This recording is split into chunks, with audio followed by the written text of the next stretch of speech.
हमारा जो class 12th है एनसीईआरटी, सबसे पहला चैप्टर आता है रिप्रोडक्शन इन ऑर्गेनिजम्स। ओके, और जैसे कि आप लोग स्क्रीन पे देख रहे हो, this is the details. My name is Somnath Dhruv Palicha, MSc botany biology faculty. इतना तो आपको पता होगा, ठीक है। और ये जो कोर्स चल रहा है with respect to the NEET biology चलेगा। और स्कूल की बात करें तो Saraswat international school Vapi in collaboration with Vidya Mandir classes, ठीक है। तो ये तो हो गई हमारी जनरल बात है। जैसे कि आपके सामने एक फोटो आया रहेगा, फोटो देख रहे हो आप लोग, एक इंटरेस्टिंग सा पिक आपके सामने आया रहेगा।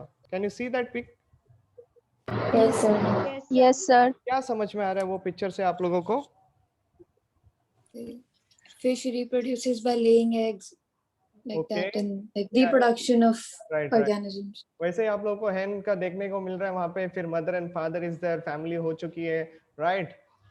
तो ये सारी बातें तो आपको यहाँ पे दिख रही है। तो चलो यही थोड़ी बातों को हम लोग अभी थोड़ा सा यहाँ पे समझने की कोशिश करेंगे इस चैप्टर में। The topic which we are going to be covered in this lecture, मतलब ये पूरे चैप्टर में, आज के लेक्चर में जितना होगा वो होगा, लेकिन पूरे चैप्टर में मिला के हम लोग लाइफ स्पैन के बारे में बात करेंगे, रिप्रोडक्शन को लेके बात करेंगे। Then as you can see on the screen, right, asexual reproduction हम लोग डिटेल में बात करेंगे। उसके अंदर हम लोग उसी को खाली समझने की बात नहीं है, तो उसके कैरेक्टरिस्टिक फीचर्स के ऊपर भी टारगेट करेंगे।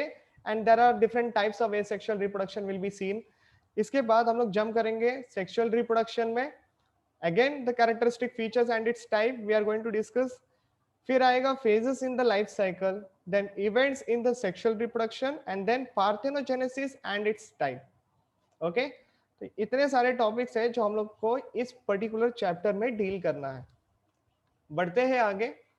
As you can see on the screen, एक हेडिंग आ चुकी रहेगी, ठीक है, मतलब एक पर्टिकुलर एक्सप्लेनेशन है with respect to the reproduction. क्या बोल रहा है यहाँ पे? Reproduction is a biological process। ये तो बात सही है कि नहीं? It's a biological process। यहाँ पे क्या होता है? By which new individual organisms, जिसको हम लोग in general offsprings कहते हैं, okay, are produced from the parents, और you can say from the parents से तो आते ही है। इसके अलावा आप लोग, अच्छा कोई तो यहाँ पे ड्राइंग बनाने की कोशिश कर रहा है, 2 मिनट रुक जाओ, इसको एनोटेशन को गायब कर देते हैं। किसने ड्राइंग बनाई? आगम ने ड्राइंग बनाई। एक सेकंड रुक जाओ, अपने हाथ स्क्रीन से दूर रखो अभी, ठीक है। फिलहाल तो मैंने अभी वो सेटिंग बंद कर दी है, तो अभी कुछ नहीं होगा। Sir it was by mistake. हाँ ठीक है, बाय मिस्टेक। कहाँ गया? ओके, अब तो वो जाएगा नहीं, ठीक है, बाद में कर लेंगे, तेरे साइड से जाएगा इफ पॉसिबल आई थिंक। चलो वो सारी बातें छोड़ो, बढ़ते हैं आगे। ओके, मैं बोल रहा था ऑफस्प्रिंग के बारे में। This are produce from their parents, okay, या फिर खाली पेरेंट वर्ड यूज हुआ है? पेरेंट का मतलब यहाँ पे क्या हो सकता है? पेरेंट एंड पेरेंट्स में क्या फर्क है? Single and yes yes yes, simple सी बात है। सिंगल पेरेंट होगा तो एक मतलब यूनि पेरेंटल कंडीशन के बारे में बात चल रही है। एंड पेरेंट्स यानी यहाँ पे 2 लोग आएंगे, एक मेल एक फीमेल, है ना, या फिर opposite sex partners will be there. All those things you understood very much clearly. बढ़ते हैं आगे। With respect to the reproduction जो है, आप लोगों ने क्लास 11 के बारे में बात करता हूँ यहाँ पे। आप लोगों ने एक चैप्टर पढ़ा है diversity in the living world. वहां पे आप लोग ये पढ़ते हो कि defining characteristic feature of the living organism, पढ़ते हो कि नहीं पढ़ते हो? है ना, डिफाइनिंग कैरेक्टरिस्टिक फीचर। तो आप मुझे ये बताओ, reproduction is a defining characteristic feature और नॉट? ये डिफाइनिंग है कि नहीं है? No. नहीं है ना, नहीं है, नॉन डिफाइनिंग कैरेक्टरिस्टिक फीचर। चलो वेरी गुड, नीट का एक क्वेश्चन तो तुम लोगों ने 100% श्योर क्लियर कर लिया है। चलो अभी इसी के बेसिस पे मुझे एक बात बताओ कि ये नॉन डिफाइनिंग क्यों है? Any idea why it is called as a non-defining characteristic feature of life? Sterile भी हो Because सकता sterile है। organisms cannot reproduce. बिल्कुल सही बात है। जैसे कि हम लोग म्यूल के बारे में बात करें तो म्यूल एक ऐसा ऑर्गेनिज्म है जो कि स्टेराइल है, ठीक है। तो ये लोग के तो कुछ नहीं होने वाला है। ये खाली हम लोगों ने इसलिए बनाया था ताकि हम लोगों का थोड़ा सा जो वेट है वो वेट कैरी करने के लिए ये बंदा मदद करेगा हम लोगों को, ठीक है। सो मतलब लिविंग ऑर्गेनिज्म है बट रिप्रोड्यूस नहीं कर सकता क्योंकि स्टेराइल है। बिल्कुल सही बात है, इसलिए डिफाइनिंग प्रॉपर्टी तो नहीं है। लेकिन अगर ये चैप्टर हम लोग डील कर रहे हैं रिप्रोडक्शन इन ऑर्गेनिज्म, तो यहाँ पे आपको जो वर्ड याद रखना है वो ये है, it is a fundamental feature of all known life. Okay, reproduce तो होगा, लेकिन वो जैसे कि ऑफस्प्रिंग फर्टाइल होगा या स्टेराइल होगा इसके बारे में तो बोल नहीं सकते, वो तो बात की बात है, ठीक है। But it is not considered as a defining property, but it is also called as a fundamental feature, मतलब एक it's a fundamental characteristic feature of the life also. Okay, defining नहीं है, फंडामेंटल है, ये वर्ड आपको ध्यान रखना है, इसके ऊपर क्वेश्चन फ्रेम किए जाते हैं। Okay, next, each individual organisms exist as a result of reproduction, ये तो तुमको पता है। ओके, बढ़ता हूं आगे, कुछ और पॉइंट्स हैं जो हमको यहाँ से याद रखने हैं। ये जो अभी जितना भी आपके स्क्रीन पे जो भी ब्राउन कलर में आप लोगों को दिख रहा है, यहाँ से आपके नीट के क्वेश्चंस बनेंगे। ओके, नीट के क्वेश्चंस बनते हैं, कैसे बनेंगे उसके बारे में भी यहाँ पे बात होगी। पहले समझ लो है क्या ये। Life is defined as a period from birth to the natural death, सही बात है कि नहीं? बर्थ से लेके डेथ तक अगर हम लोग कंसिडर करें तो ये पूरा ये सिनेरियो में जो भी आपने हासिल किया है, नहीं हासिल किया है, जो भी अपनी जिंदगी गुजारी है, that is what called as a life over here. Okay, next, now see over here, coming to the, it can vary from a short as few days to the long as a number of years। मैं आप लोगों को यहाँ पे एक list provide करने वाला हूँ, लेकिन फिर भी एक एग्जांपल तो आपके सामने है जिसकी एक दिन की लाइफ स्पैन होती है। ये नीट का क्वेश्चन है, मार्क करके रखो। आ रही है बात समझ में? This is a neat question. Mayfly एक ऐसा ऑर्गेनिज्म है जिसका जो लाइफ साइकिल, मतलब पूरा जो लाइफ है, ये एक ही दिन का है। एक दिन में इसको पैदा होना है, रिप्रोड्यूस करना है और मर जाना है, ये सारी इसकी एक्टिविटी चलेगी, ठीक है। Then while there is one more cartoon is there on the screen, see ocean quahog, it is commonly called as a Arctica islandica। ये नाम सुना है आप लोगों ने कभी कभी ये नाम सुना है? No, sir. नहीं सुना है No, ना, sir. लेकिन आप लोग No, इसके साथ sir. बहुत फेमिलियर हो, बहुत ज्यादा फेमिलियर हो। This are the molluscs member. Okay, shells आप लोगों ने देखे? Shells, people are eating shells, right? उनके अंदर का जो ऑर्गेनिज्म Yeah. है, people eat those things. Yeah. तो उसका जोलॉजिकल नेम है ये, जिसकी जो लाइफ स्पैन दी है देखो यहाँ पे, it's the longest living animal, 405 to 410 years. ये तो मैंने एक एग्जांपल दिया है, लेकिन इससे भी ज्यादा साल के रहने वाले भी एक कार्टून है अपने पास, उसका भी मैं आपको एक नाम दूंगा, ठीक है। फिलहाल के लिए बढ़ रहा हूँ आगे। Life span cannot necessarily correlated with their size. अभी जैसे कि साइज के ऊपर मैटर कर रहा है, साइज क्या है, ऐसा तुम लोग बोल सकते हो क्या कि अगर ऑर्गेनिज्म छोटा है तो ये ज्यादा दिन तक सरवाइव नहीं करेगा, ऐसे बोल सकते हो आप लोग? No. अच्छा, बैक्टीरिया और No, अमीबा sir. बोलो, बैक्टीरिया और अमीबा बोलो, दिस आर इमॉर्टल और they will be dying? Immortal. Immortal. इसका Immortal. मतलब क्या है? वो लोग कंटिन्यूअसली कीप ऑन डिवाइडिंग, ये बात तो तुमको पता है, यस और नो?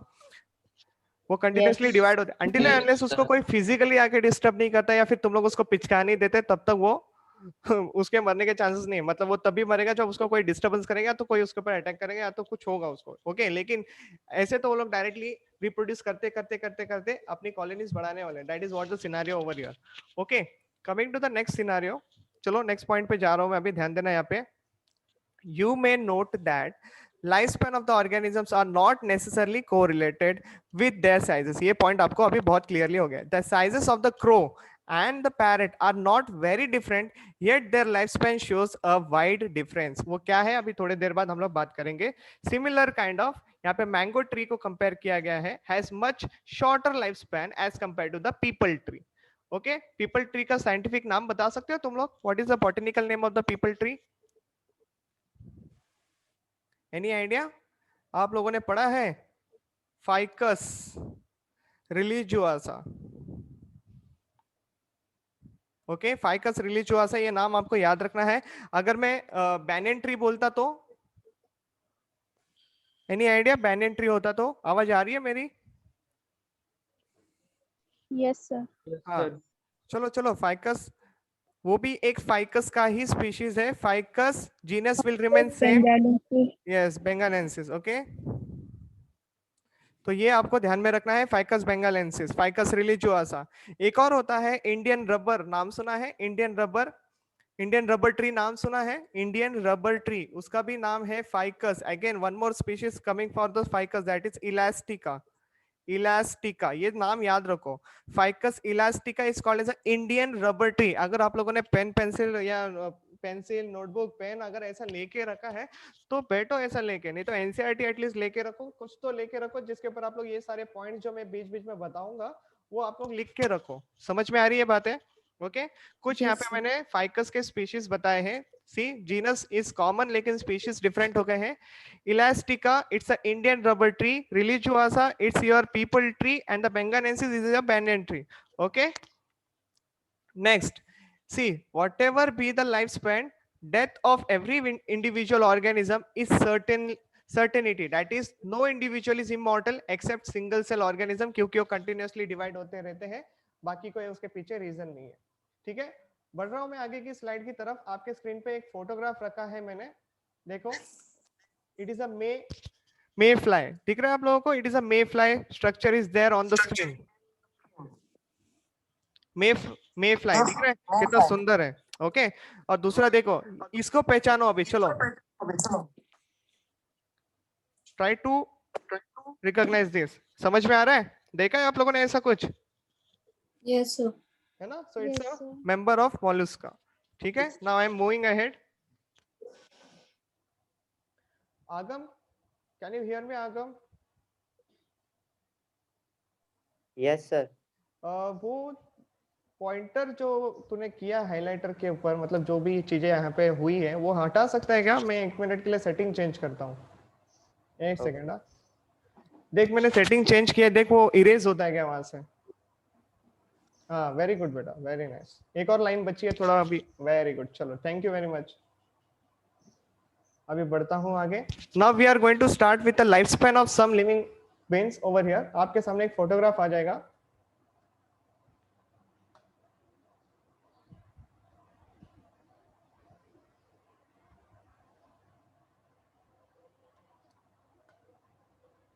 दिख रहे हैं? 2 फोटोग्राफ्स आपके स्क्रीन पे आए हैं. अभी करना Yes, क्या sir. है? करना क्या है? मेरी बात को एक बहुत ध्यान से सुनना है. ये आपके क्वेश्चंस हैं. क्वेश्चंस मैं बता रहा हूँ कौन से टाइप के आएंगे. या तो ये एमसीक्यू हो सकता है. दूसरा ऑप्शन सीधा मैच द फॉलोइंग. कौन सा आएगा? Match the following. अभी सर इतनी सारी लिस्ट याद करनी पड़ेगी क्या? है ना? क्वेश्चन आया रहेगा दिमाग में, सर इतना सारा याद करना पड़ेगा. बेटा जो एनसीईआरटी में है वो याद करना पड़ेगा. क्लियर है? बात समझ में आई आप लोगों को? जितना एनसीईआरटी में Yes, sir. आपको फिगर्स दिया गया है उसके नीचे ईयर्स मेंशन है. कुछ कुछ जगह पे नहीं है तो आप लोगों को यहाँ से मिल जाएगा. ठीक है तो ये आपके सारे के सारे क्वेश्चंस हैं जितने भी आप लोग यहाँ पे देख रहे हो. अगर 4-4 ऑर्गेनिज्म को मैं उठा के मैच द फॉलोइंग बना सकता हूँ ना आराम से. ऐसा नो 4-4 लोगों को उठा के मैं मैच द फॉलोइंग बना सकता हूँ. या तो सीधा सीधा एक एक क्वेश्चन बना सकता हूँ एक एक इंडिविजुअल से. तो ये पूरा आपको ध्यान में रखना पड़ेगा. जैसे कि आप लोग देखो यहाँ पे मे फ्लाई का 1 डे का लाइफ स्पेन है. ओके बटरफ्लाई का 1 से लेके 2 वीक्स का है. फ्रूट फ्लाई जिसको आप लोग ड्रोसोफिला कहते हैं, नाम सुना है ड्रोसोफिला आप लोगों ने? 1 महीने का इसका लाइफ स्पेन है. जेनेटिक्स में इसका बहुत ज्यादा यूज है. ओके क्योंकि ये बहुत सारे वेरिएशंस दिखाते हैं. आप लोग बनाना खाते हो? बनाना ओके बनाना कभी घर पे लाया है आप लोगों ने? Yes. ओके Yes, तो sir. आप लोगों ने अगर देखा रहेगा उसका जो एक्सपोज पार्ट रह जाता है जहां से वो फ्रूट दिखता है, उसका स्किन जो निकला हुआ रहता है वहां पे फ्लाइज घूमते रहते हैं. ओके तो वो ड्रोसोफिलाज होते हैं. इसका जेनेटिक्स में बहुत ज्यादा यूज किया जाता है. याद रखना जेनेटिक्स में इसकी बहुत ज्यादा बातें होगी in the 12th standard coming chapters. Okay then आपके पास राइस प्लांट है जिसकी 4 महीने की लाइफ स्पैन है. वीट है आप लोग देख सकते हो 5 महीने का है. रोज है 10 ईयर्स. Crow 15 years. बनाना ट्री की बात करें 25 ईयर्स. अभी हम लोग क्रो और पैरट को लेके ही बात कर रहे थे. देखो पैरट का 140 ईयर्स का है वेरस क्रो का 15 ईयर्स है. साइज देखो ऑलमोस्ट सेम ही है. ओके फिर भी वेरिएशंस दिखा रहे हैं उनके लाइफ स्पैन को लेके. Okay then cow 25 years. ठीक है डॉग है again 25 years. Crocodile 60 years. Horse 50 years. Then elephant 60 to 75 years. Parrot का तो हो गया बता के. टोर्टाइस का 150 साल तक मैक्सिमम 150 ईयर्स तक वो लोग जिंदा रहते ही रहते हैं. बैनियन ट्री देखो 200 से 300 years. Okay then sequoia tree 3000 to 4000 years. दिख रहा है सबसे ज्यादा एक ऑर्गेनिज्म यहाँ पे दिख रहा है 3000 to 4000 ईयर्स तक सर्वाइव कर रहे हैं. ये सब के सब आपको ध्यान में रखना है. यहाँ से आपके मैच द फॉलोइंग टाइप के क्वेश्चंस बनते हैं. और ये जो चैप्टर है ये आने वाले जो चैप्टर्स है with respect to the plants and animals जैसे कि ह्यूमन रिप्रोडक्शन हो गया, फर्स्ट यूनिट जो हो गया, ये कंप्लीटली इसका बेस है. ये ओके ये जो चैप्टर है ये इसका बेस है. और कुछ एडिशनल चीजें अगर आप लोगों को चाहिए तो वो यहाँ पे मेंशन की गई है बाजू के लिस्ट में, जैसे कि कैट के बारे में बात हुई है, वेल के है, हॉर्स के है, क्रोकोडाइल्स एंड ऑल। एलिफेंट तो बता दिया, मैन का देख लो 100 ईयर्स, 100 आज तो 100 ईयर से भी ज्यादा सरवाइव करते हैं लोग, है ना। और जो लोग कोरोना वॉरियर मतलब ये कोरोना की डिसीज से भी बच के आ गए हैं, न्यूज सुना है आप लोगों ने, लेटेस्ट न्यूज 102, 104, 114 साल के लोग जिंदा लौटे हैं बिकॉज ऑफ सी वो कोरोना हुआ था उनको, फिर भी they are surviving, immune power बहुत स्ट्रांग थी। समझ में आ रही है बातें? ओके तो ये Yes, sir. 100 ईयर्स से यहाँ पे एक जनरल बोलते हैं ना नंबर रखा गया है ताकि आप लोगों को समझ में आए। यस सर, नो सर करते रहना, that is very important to me. Okay अभी बात करेंगे life span of organisms which includes 4 stages. Any idea which are those 4 stages? देखो पहला आता है जुवेनाइल फेज, सही बात है, juvenile phase. During this stage the organisms develops the capacity to reproduce. ये जो 4 स्टेजेस है ये खुद एक हेडिंग, एक क्वेश्चन बनाती है, या तो इसके different different stages itself become a question as a definition form. समझ में आ रही है बातें? Okay either question can be in the form of definition or directly question can be in the form of 4 stages। समझ में आ रही है बात? या तो फिर मैच द फॉलोइंग भी बन सकता है, वन साइड में फेज मेंशन किया रहेगा, दूसरे साइड में उसका डेफिनेशन होगा, तो आप लोगों को मैच करना होता है। ये 3 टाइप के क्वेश्चंस यहाँ से पॉसिबिलिटी बनते हैं।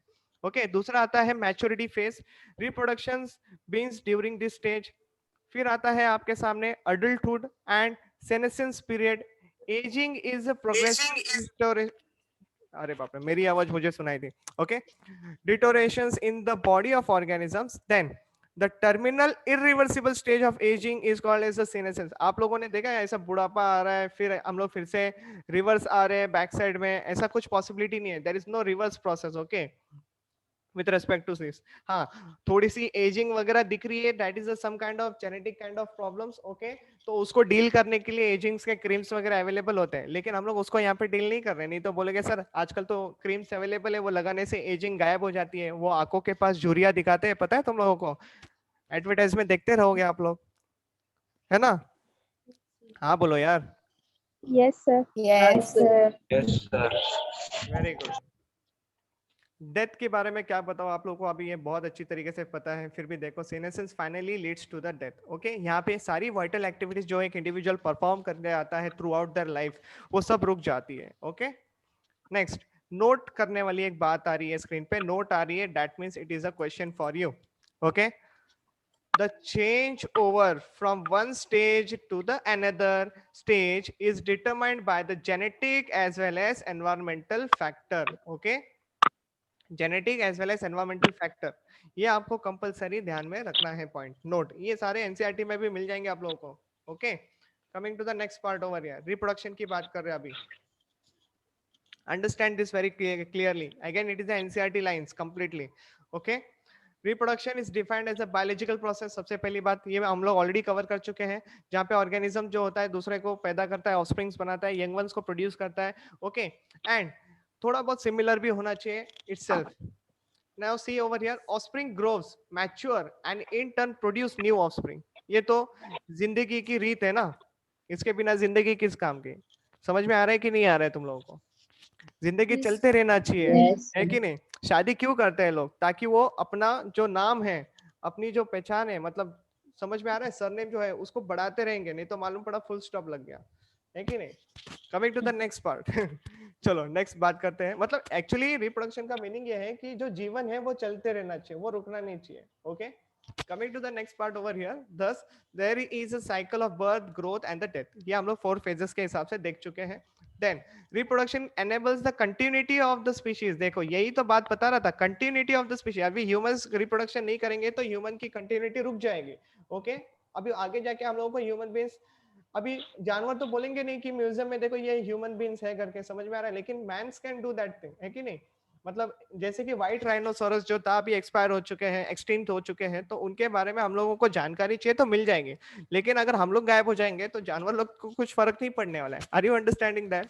Okay next generation after generation। okay next based on whether there is a partition of one organism or two in the process of reproduction, it is of 2 types। ये तो तुमको पता है ना? when offspring is produced by the single parent it is called a sexual reproduction, okay, जहाँ पे gametes का कोई सिनारियो नहीं होता है। किसी के बैकग्राउंड से आई थिंक बहुत ज्यादा आवाज आ रही है, कोई माइक को पकड़ के रखा है क्या मुंह के पास? ओके, बढ़ते हैं आगे, अभी साइलेंट हो गया है। चलो मैं बढ़ रहा हूँ आगे। Coming to the green colour point over here, sexual reproduction के बारे में तो तुमको पता है। Opposite sex partners are involved over here, gametes produce करते हैं। ओके, मेल गैमेट होता है, फीमेल गैमेट्स होता है, and further procedure you that is the sexual reproduction are going to be taking place. जिनके माइक्स ऑन है वो लोग ऑफ कर दीजिए। ओके, कोई बात नहीं, खाली यस और नो करते समय आंसर करने के लिए माइक ऑन कर देना। बढ़ रहा हूं आगे एसेक्सुअल रिप्रोडक्शन की तरफ। ओके, सी यहाँ पे एसेक्सुअल रिप्रोडक्शन को लेके आपके कैरेक्टरिस्टिक बेस्ड क्वेश्चन बनते हैं, कंपलसरी बनते हैं। बच्चे कहाँ पे रॉन्ग करेंगे वो बात मैं इस पर्टिकुलर पैराग्राफ में बताने वाला हूँ। ओके, सबको पता है it is a single individual parent is capable of producing the offspring. As a result, the offspring that are produced are not only identical to the to one or another, but are also exact copies. What do you mean by exact copy? चलो इसका मतलब बताओ। Exact Clones. copy, very good. तो यहाँ पे cloning आपको देखने मिलेगा, yes or no? क्लोनिंग देखने मिलता है। I don't know why people are making wrong over here. पता नहीं, बहुत एकदम बेसिक सी बातें हैं। वेजिटेटिव प्रोपगेशन भी करोगे तो भी आप लोगों को क्लोनिंग ही मिलने वाला है। वेजिटेटिव प्रोपगेशन वर्ड हम लोग नॉर्मली प्लांट्स के लिए यूज करते हैं, है कि नहीं? वेजिटेटिव पार्ट्स के लिए यूज करते हैं, तो उससे भी हम लोग को क्लोन्स ही मिलने वाले हैं, exact copy of the parent. Okay, coming to the next part, देखो अभी जैसे कि क्लोन के बारे में बात हो गई तो टर्म क्लोन तुम्हारे सामने आ चुका है। Okay, is used to describe such morphologically and genetically similar individual. तो वो लोग खाली बाहर से नहीं तो अंदर से भी, अंदर से यानी till you can say genetic level, DNA RNA ये सारी बातों को इंक्लूड करके हम बात करेंगे तो वो सेम होने चाहिए, एग्जैक्ट कॉपी होनी चाहिए। Coming to the next point over here, asexual reproduction is common among single celled organism. ये यहाँ पे थोड़ा सा पढ़ो ठीक से, सिंगल सेल्ड ऑर्गेनिज्म में है तो ये कॉमन, लेकिन see there are plants and animals with relatively by simple organisations. इस ये जो प्लांट्स एंड एनिमल्स है ये यूनिसेलुलर है कि मल्टीसेलुलर है? आपके एनसीईआरटी में लाइन है इसके रिस्पेक्ट में। ओके, आपके एनसीईआरटी में बताया गया है कि ये जो एसेक्सुअल रिप्रोडक्शन है it is not limited to the single celled organisms, there are multicellular organism जो कि काम करते हैं एसेक्सुअली रिप्रोड्यूस होने का। ओके, हमारे बॉडी के सेल्स ले लो ना यार, हमारे बॉडी के सेल्स क्या करते हैं? हमारे बॉडी के सेल्स कौन से टाइप के सेल्स होते हैं? सोमैटिक सेल्स कहते हैं हम लोग हमारे बॉडी सेल्स को, याद है तुम लोगों को? Yes, sir. है ना, हमारे Yes, sir. बॉडी सेल्स है, सोमैटिक सेल्स कहते हैं हम लोग उसको। तो सोमैटिक सेल जो होते हैं ये माइटोसिस करते हैं, माइटोटिकली डिवाइड होते हैं। Again it is a kind of asexual reproduction. Asexual reproduction में माइटोटिक डिवीजन ही आपको देखने मिलता है। Okay, now see over here, in protist and monerans the organisms और the parent cell divides by mitosis. ये लो आ गया तुम्हारे सामने क्वेश्चन, एकदम clear cut, into two to give rise to new individuals. Okay, the point is very much clear to you now. Now see, thus this organism cell division is itself a mode of reproduction. इनके पास कोई और दूसरा mode of reproduction है नहीं, खाली cell divide करते रहने का, अपनी प्रजाति को बढ़ाते रहने का, that's it. Only this work they have to perform. मतलब क्या, इन शॉर्ट, जीवन में आना है, खाना खाना है, रिप्रोड्यूस करना है और मर जाना है। ओके ओके, एक्चुअली यहाँ पे मर जाना वाला point is a different thing. Reproduce करते करते खुद को डबल ट्रिपल चौबल करते जाना है बस। एक का दो, दो का चार, चार का कितना होता है डबल? 8, 16, 32, 64, 128, है कि नहीं? ऐसे सारे नंबर्स बनते जाते हैं। चलो नेक्स्ट, नोट आ गया है, मतलब क्वेश्चन आ चुका है आपके स्क्रीन पे। It is absent in vertebrates and higher invertebrates. Okay, vertebrates and higher invertebrate, इसको लेके भी आगे जाके बात करेंगे। Coming to the very next point over here, characteristic के बारे में बोल रहा था। ऑलरेडी हम लोग काफी सारी बातें कर चुके हैं। यूनिपेरेंटल हो गया, बात समझ में आ गया। गैमेट इन्वॉल्व नहीं होते, ये समझ में आ गया। अगर गैमेट की बात नहीं हो रही है तो फर्टिलाइजेशन तो सवाल ही पैदा नहीं होता यहाँ पे, है कि नहीं? No fertilization will be seen. Therefore asexual reproduction is also called, देखो जब गैमेट्स की बात नहीं कर रहे हैं, फर्टिलाइजेशन की बात नहीं कर रहे हैं, तो हम लोग ऐसे काइंड ऑफ प्रोसीजर को कहते हैं ए गैमोजेनी या फिर ए गैमोजेनेसिस। याद रखो, वेरी इंपॉर्टेंट क्वेश्चन है ये। समझ में आया? लिख लो ये वर्ड, बहुत ज्यादा इंपॉर्टेंट है। ए गैमोजेनी और agamogenesis, okay, where there is no gametes involved, gametes बनते नहीं है, फर्टिलाइजेशन होता नहीं है, ऐसे टाइप ऑफ एसेक्सुअल रिप्रोडक्शन को ए गैमोजेनी या फिर ए गैमोजेनेसिस कहते हैं। क्लियर है? Say yes fast. Yes, sir. Yes, Yes, sir. Yes, Yes, sir. Very good, चलो बढ़ रहा हूं आगे। There is only mitotic cell division takes place, now it is very much clear to you all. Unit of reproduction, it is made up of one or more somatic cells. Somatic cells क्या होते हैं इसके बारे में मैं बात कर चुका हूं, ठीक है। और जब सोमैटिक सेल्स का जब रिप्रोडक्शन होता है तो हम लोग उसको कहते हैं सोमैटोजेनिक रिप्रोडक्शन। क्या ये क्लियर हुआ? से yes fast. Yes, Yes, sir. sir. Okay. Yes, sir. Now see, daughter organisms are genetically identical to the parent. Multiplication occurs rapidly over here. Okay ये बहुत तेजी से होता है। जैसे कि अगर मैं बात करूं, देखो ये नॉर्मल एक सेल है, अगर मैं इसको डिप्लॉयड बोलूं तो obviously by mitosis it will produce the diploid organisms only. अगर मैं बोलूं हैप्लॉयड है तो सी यहाँ पे क्या हो रहा है, it will produce again haploid only. It is similar ना, offsprings are very similar to the parent morphologically as well as genetically. अभी देखो आप लोग, अगर मैं ई कोलाई की बात करूं, किसकी बात करता हूं? E coli is a bacteria, okay. E coli की बात करूं तो 18 मिनट्स का उसका डीएनए रेप्लिकेशन का टाइम होता है। कितना? 18 मिनट डीएनए रेप्लिकेशन, ओके। बचा कितना? 2 मिनट। 2 मिनट में ये साइटोकाइनेसिस करके रेडी हो जाता है। Cytokinesis plus this DNA replication and all, मतलब कैरियोकाइनेसिस पकड़ के आपका टोटल हो जाता है 20 मिनट्स का टाइम पीरियड, और 20 मिनट्स में ये बंदा एक का डबल हो चुका है। अगर मैं और 20 मिनट्स कंसिडर करूं, दैट मींस 40 मिनट्स कंसिडर करूं, तो 40 मिनट्स में ये 4 हो चुका है। एक का 2 बनेगा और इसका भी 2 बनेगा, तो हो गया ना 4। मींस एवरी 20 मिनट्स ये पॉपुलेशन डबल हो रहा है इन ई कोलाई। समझ में आया कि नहीं आया? चलो यस करके बताओ फिर से। Yes, Yes. sir. Yes, Yes, sir. Yes, sir. Yes. Very good. अरे तुम लोग है ना ऐसे बोरिंग आवाज मत निकालो। यस सर, जैसे मिलिट्री वाले लोग का आवाज होता है ना कॉन्फिडेंटली, वैसा आंसर होना चाहिए। हंसो थोड़ा सा, वो भी Yes, sir. हम्म, Yes, sir. ज्यादा भगारा तो नहीं हो ना? अच्छा हंसी नहीं है, ठीक है। कुछ कुछ बीच बीच में जोक्स मार दूंगा, फाइन। ये पूछ रहा था, अभी तक तो कोई डाउट्स नहीं है ना तुम लोगों को? No, sir. No. Okay, No, sir. बढ़ रहा हूँ आगे।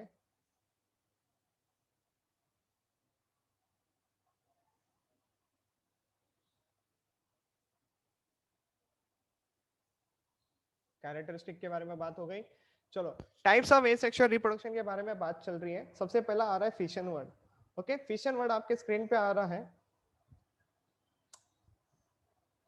क्लेफ्ट का मतलब समझता है तुम लोगों को? Cleft, what is cleft? Divide करना, इन शॉर्ट इसका मतलब ये होता है डिवाइड होना, ओके। क्लेफ्ट का मतलब डिवाइड होना, एक पर्टिकुलर बोलते हैं ना कॉलम बनना, ऐसी सारी बातें, और उसके थ्रू सारा पार्टीशन हो जाना। That is all kind of meaning over here, okay. तो see over here, this is the division of the parent body into 2 और more daughter individuals identical to the parent. Fission can be taking place in 3 forms: binary fission, multiple fission and plasmatomy. Okay, fission generally कितने types का है? 3 types का है। इसके अंदर सब types आते हैं, वो बात अभी हम लोग करेंगे। समझ में आ रहा है? फटाफट यस बोलो। Yes, sir. Yes, sir. हाँ, Yes, sir. अभी आगे बढ़ते हैं। Sir. बाइनरी फिशन से चालू कर रहा हूँ। In this process, asexual reproduction, the parent organism divides into 2 half. कितना half? 2 half. Each half forming an independent daughter organisms. Okay, independent का मतलब क्या होता है मुझे बताने की जरूरत नहीं है, लेकिन ये आपको पता है, इट इन्वॉल्व्स माइटोसिस। चलो नेक्स्ट, रिजल्टेंट ऑफस्प्रिंग जो होता है जेनेटिकली आइडेंटिकल होता है to the parent. This is also you understood now. Repeated points आ रहे हैं now. See, depending upon the plane of division, अभी ये इसके वजह से हमारा जो है डिफरेंट टाइप्स खुल जाता है बाइनरी फिशन में, okay. Depending upon the plane of division, binary fission is of following types. तो ये रहा आपके सामने स्क्रीन पे आ रहा है सिंपल बाइनरी फिशन, देन आ रहा है longitudinal binary fission, then are a transverse binary fission, and then oblique binary fission. Tell me how many types are there depend on the plane of division? 4 types. Very good. Four तो ये भी एक question ही हुआ ना आपके लिए, ये भी एक जनरल क्वेश्चन हुआ आपके लिए, ठीक है। नाम याद रखना, simple, longitudinal, transverse and oblique. Simple यानी बीच में से हो जाएगा, लॉन्गिट्यूडनल यानी वो वर्टिकली स्प्लिट हो जाएगा, वर्टिकली होगा। ये बात थोड़ा, ये टर्म यहाँ पे कनेक्ट कर लेना, लॉन्गिट्यूडनल यानी वर्टिकल स्प्लिटिंग, ट्रांसवर्स यानी ऐसे हो जाएगा, एंड ऑब्लिक यानी ऐसे हो जाएगा, ठीक है। तो इसी के बेसिस पे अभी हम लोग देखेंगे। ये तो एक छोटा सा डायग्राम है just to make you identify कि बाइनरी फिशन है क्या करके, ठीक है। नाउ सी सबसे पहले बात करते हैं सिंपल बाइनरी फिशन को लेके। सिंपल बाइनरी फिशन को लेके बात करते हैं। यहाँ पे तो मुझे टाइम नहीं दिखा रहा है। Okay 7 minutes are left, let's see how much we can complete over here. Simple binary fission को बेटा irregular type of binary fission कहते हैं। मार्क कर लो, नोट कर लिया, नोट मार्किंग। इररेगुलर, कभी कभी क्वेश्चन में instead of writing simple binary fission they will mention irregular binary fission example. Understood और नॉट अंडरस्टूड? ओके और इररेगुलर बोलते ही आपके दिमाग में अम्मी अब्बा आ जाने चाहिए। सॉरी मैंने क्या बोल दिया, अम्मी अब्बा नहीं, अमीबा आना चाहिए। समझ में आ रहा है कि नहीं आ रहा है? सो से yes. Yes, sir. Yes, sir. Yes, sir. Yes, sir. मैंने अम्मी अब्बा बोलो, Yes, तुम लोग sir. हंसे नहीं अभी। बोल देखो क्या करने का अभी, ठीक है हंसो आई ही। नहीं तो सर कहाँ से हंसे? अच्छा क्लास में होता तो बात अलग। अंदर से ओके एनी प्लेन, तो देख लो बाबा फोटो मजा देख लो। नहीं आया। अच्छा ठीक है, लेक्चर समझ में आ रहा है ना, बस उससे मजा ले लो। Fine, the diagram is very much clear to you all. समझ में आ रहा है ये डायग्राम? पैरेंटल था, न्यूक्लियस, पहला कैरियोकाइनेसिस होगा, फिर साइटोकाइनेसिस होगा। Okay development of the groups, यानी पहला पॉइंट ऑफ ये सब ऐसा डिप्रेशन वगैरह यहाँ पे दिखेगा आप लोगों को, ठीक है? That is what the group formation. अगर मैं जैसे कि यहाँ पे एक इमेजिनरी लाइन बना देता हूँ और यहाँ पे अगर मैं डीएनए बना देता हूँ, डीएनए यहाँ पे मैं खाली फुकट कनेक्ट कर रहा हूँ, लेकिन फिर भी आप लोग कोशिश करो समझने के लिए। Can you see this area? ये मैं आप लोगों को लेक्चर में बता चुका था। Can you see this area? इनको कहा जाता है ग्रूव्स। याद है? ये छोटा area this is the groove, ये बड़ा area this is the groove. फर्क क्या है? जो बड़ा वाला है उसको मेजर कहते हैं और जो छोटा वाला है उसको माइनर कहते हैं। समझ में आ रहा है कि नहीं आ रहा है? सही यस। Yes, sir. वो तो मैंने Yes, डीएनए sir. के रिस्पेक्ट में बताया, मेजर ग्रुप क्या होता है, माइनर ग्रुप क्या होता है, लेकिन फिर भी वो सारी बातें साइड में रखो और ये ग्रुप को याद रखो। और फिर कैरियोकाइनेसिस कंप्लीटेड, जब न्यूक्लियस प्रॉपर्ली हो जाएगा तो साइटोकाइनेसिस डिवाइड हो जाएगा and you will be getting resultant 2 daughter cells. Coming to the next part, longitudinal की बात करते हैं। Plane of division passes along the longitudinal axis. आपके लिए यही इतना सा वर्ड जो है ये क्वेश्चन बना के देता है। दूसरा क्या है? एग्जांपल बेटा, यूग्लिना ले लो एग्जांपल। यूग्लिना क्या है? चलो, it is a connecting link between,